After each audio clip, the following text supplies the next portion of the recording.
Phil King is the king of college football talk. Nashville Sports Radio 6 to 9 joins us today here on Halftime right now from outside Nashville. Bill, how you doing today? What's new? Hey, guys. Good afternoon. How's it going? Doing okay, man. Doing okay. Saw where Lincoln Riley has signed a 6-year extension with the Oklahoma Sooners. Certainly makes a lot of sense. He's been an interesting voice over the last few months, a little bit iconoclastic, I think, for college football coaches.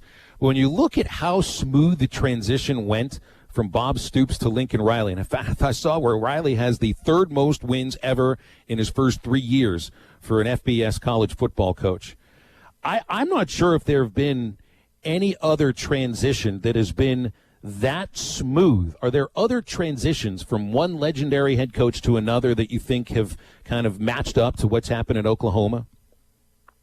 We were talking about that, actually, today, and it's rare. It has happened, but it's rare. Nebraska went from Bob Devaney to Dr. Tom. That was pretty good. Mm-hmm.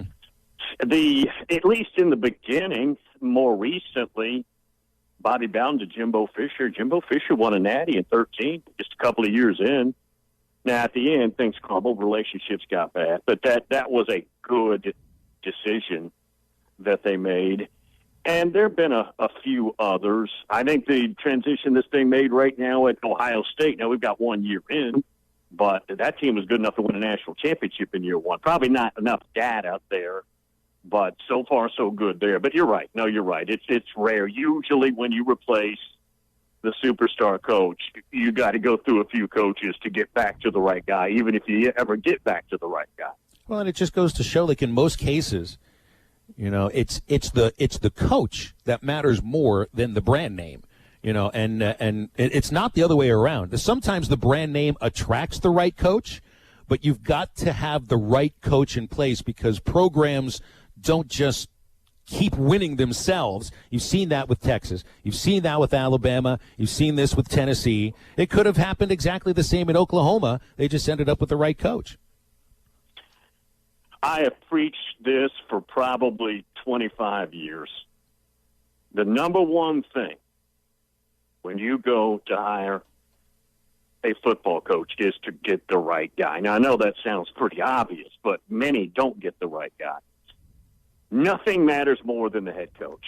The guys you go get, I don't care how star-studded that class is that you bring in recruiting. If you've got the wrong coach, he'll screw it up. Now, again, screw-up might be going 9-3 instead of 11-1, but he will screw it up. You've got to get the right guy. This line of thinking, and some coaches will tell you this, I don't think they mean it, that it's all about the players.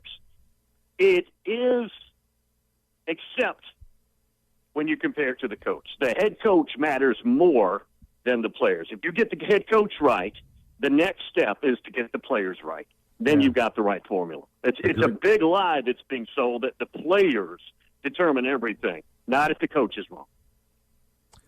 So I'd asked a question, this very question, to somebody a couple of days ago, and I find this interesting because, you know, we're wondering about what happens when a player tests positive for the virus, and you got to have, make sure that it doesn't break out within a team, and you got to have a certain set of backups. We might have a lot of walk-ons playing at some point.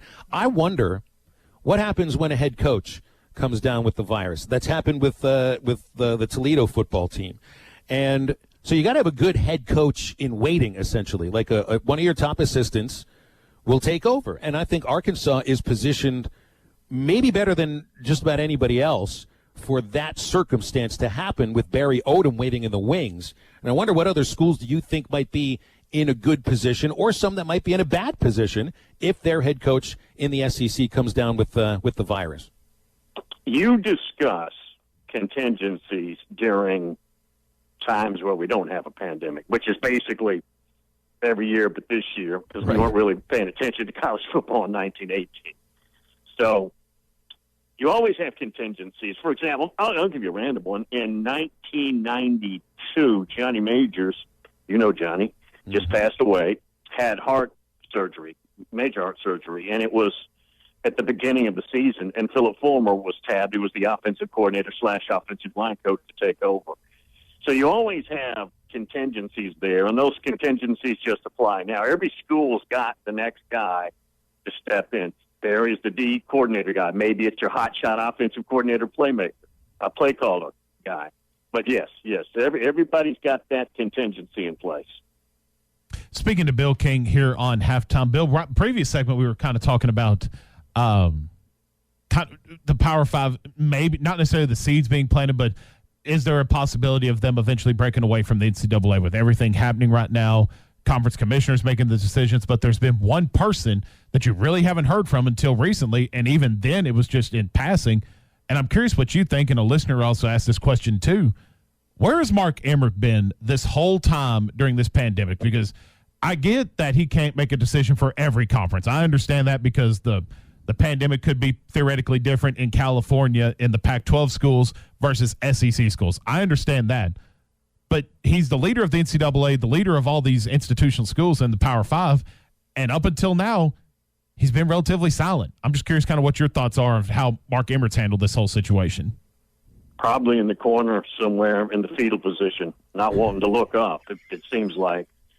Look, you're right. I mean, the power is with the commissioners and the P5, obviously, and this all started a couple of years ago. And by the way, there's no push to secede from the NCAA at all. That's a big mess on your hands if you did that. Now, I'm not saying that we couldn't get to the point where it happened if all hell broke loose, but this isn't it.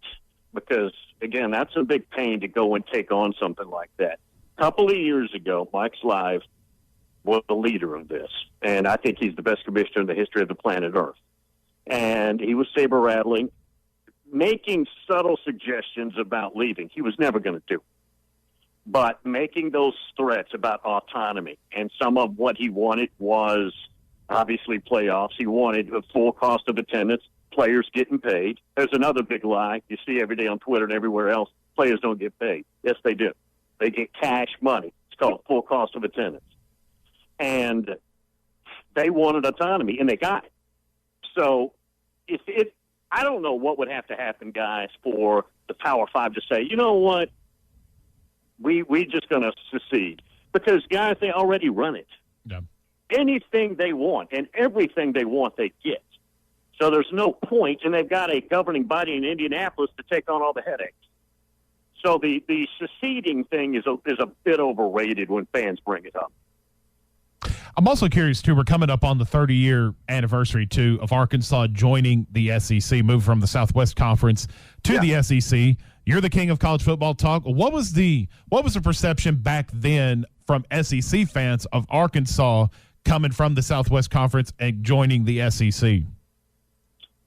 Well, it wasn't anything in particular about Arkansas or South Carolina. But we did the show. We started the show in the late 80s. So we were, into 4 or 5 years into the show. And we were taking calls all over the South about this. And there were two debates. Number one, many years prior, Florida State wanted in the SEC. The SEC laughed at them. And now the SEC wanted them in, and Bobby Bowden stepped in and said, no, we're better off in the ACC, which was the right decision. They dominated, won national championships and everything else. That was the right decision. So we were getting calls from Florida State fans bashing the SEC, and then the reverse of that, saying they're scared to come in. And then the overwhelming sentiment, guys, I'm telling you, I could have taken this call 1,000 times a show. Is you just added 2 teams, and what you've done, remember we only had 10, and then we added those 2, 12. What you have done is you've added teams, and you've made this league a league to where everybody's just going to be beating each other up, and you've won your last national championship. Everybody said that. And that year Alabama won, 92, and, of course, the league's won tons of natties, and added 2 more teams. That was the theme back then. Well, that's where SEC baseball started to get dominant, too. I mean, it's not that it was Arkansas and South Carolina that made them dominant, but when you look at champions in baseball, in college baseball, like there were none in the SEC before LSU had that ridiculous run. I think it might have started with Georgia, in fact, in 1990. But, I mean, all the natties started then in baseball, too. It was a brilliant Roy Kramer again, second best commissioner ever, and you could have a 1A 1B. Was so brilliant in expansion, but nobody was doing it at the time. And then a few years later, the BCS, just guys, literally Jonas Salk. You're a Pitt guy. Jonas Salk in the laboratory. That was what those guys were as commissioners. I'm telling you. That's well done. By the way, he was at Pitt when that happened, the polio thing. Anyway, for everybody. Exactly right. In fact, the school that I went to was the school that they tested the vaccine on first. So, yeah, that hits home. Bill, before we let you go, it is National Chicken Wing Day. You are you're the grill master. You're the grill master. So you go with the smoked wings. You know what? We don't obsess over them like a lot of people do. I like them. It's just there's so many other things when we're deciding we prefer, like brisket, steak, ribs. But, yeah, the chicken wings are fun. Always smoke them. We all smoke them, and we like them moderately hot. I've got 7 kids. We've got to be careful. We can't just, blaze them. So, but I'd say probably every couple months, we'll put them on the big, fancy, expensive smoker and see what comes out. It's always good. Sounds like a plan for me at some point. We need to head over to Nashville sometime and get Bill to cook some for us. You're not kidding. And by the way, the word brisket comes out of Bill's mouth about as often as the word football does. Yeah, it probably does. Bill, we appreciate your time, man. Thanks. Have a great rest of the week. Thank you, sir. Thanks, guys. Appreciate it. Bill King, Nashville Sports Radio. Yeah, and I'm not surprised that he goes with the brisket over the wings because he's a cow meat guy first and foremost. I don't think there's any doubt. Hey, go to hitthatline.com. Show us your crack. What? I can't talk. I meant the crack in your windshield. Oh, yeah, you've been riding behind the tractor trailers and they just throw those pebbles up there and bite your windshield, and you let it sit there for all that time, so it's your fault that the thing spidered out and developed the largest crack this side of the San Andreas Fault. So go to hitthatline.com. Send us a picture of your broken or cracked windshield. It's really that simple. One lucky winner gets a new windshield from Mr. Autoglass on Towson Avenue in Fort Smith. Enter through the end of the month. Just a couple days left to do it. That's hitthatline.com. Thanks to Mr. Autoglass. Cherry on the top next.